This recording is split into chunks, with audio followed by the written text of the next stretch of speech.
প্রিয় বন্ধুরা, welcome to my channel happy kitchen. আজকের রেসিপি একটা নিয়ে চলে এসেছি, চুনো মাছের বড়ার ঝোল।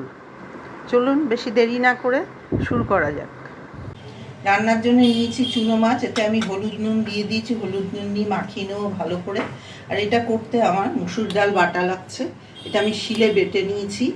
পেঁয়াজ কুচি, আদা রসুন বাটা, আর এখানে মশলা আছে জিরে, ধনে আর হলুদ গুঁড়ো, লঙ্কার গুঁড়ো আছে। আর আমার ফোড়নে লাগছে তেজপাতা, গরম মশলা, এখানে এলাচ আর দারচিনি আছে, আর জিরে।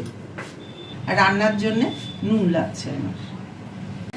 তরকারিটা করতে আমার আলু লাগছে, এখানে আমি দুটো মাঝারি সাইজের আলু নিয়ে নিয়েছি, একটা মাঝারি সাইজের টমেটো নিয়ে নিয়েছি, আর কাঁচা লঙ্কা।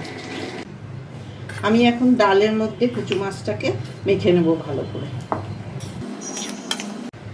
এতে আমি 2 চামচ মতো পেঁয়াজ কুচি দিয়ে দিচ্ছি। তেলটা আমার গরম হয়ে গিয়েছে, এখন আমি বড়াগুলো ভেজে নেব।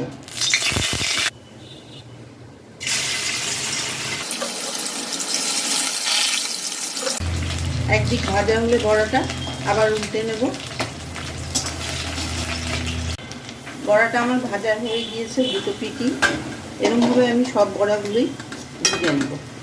বড়াগুলো আমার সব ভাজা হয়ে গিয়েছে, এবার আমি তরকারিটা করে নেব। এতে আমি ফোড়ন দিচ্ছি তেজপাতা, গরম মশলা আর জিরে ফোড়ন।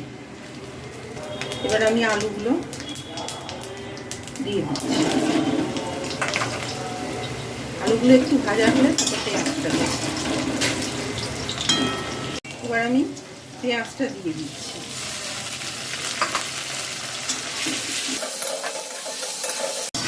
পেঁয়াজটা আমার ভাজা হয়ে এসেছে, খুব লাল করে ভাজতে হবে না।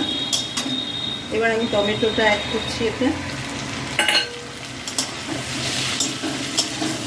এতে আমি নুনটা দিয়ে দিচ্ছি, নুন দিলে টমেটোটাও গলে যাবে। এবার আমি আদা রসুন পেস্টটা দিয়ে দিচ্ছি।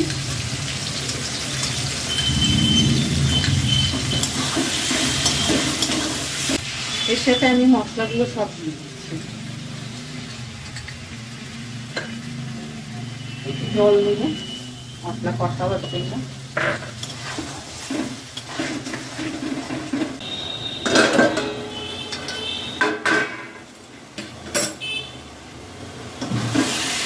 মশলাটা কষানো হয়ে গেছে, সাইডে সব তেল ছেড়ে দিয়েছে।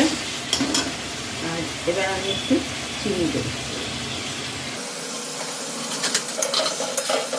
মশলাটা আমার কষানো হয়ে গিয়েছে, এবার আমি একটু জল দিয়ে দেবো।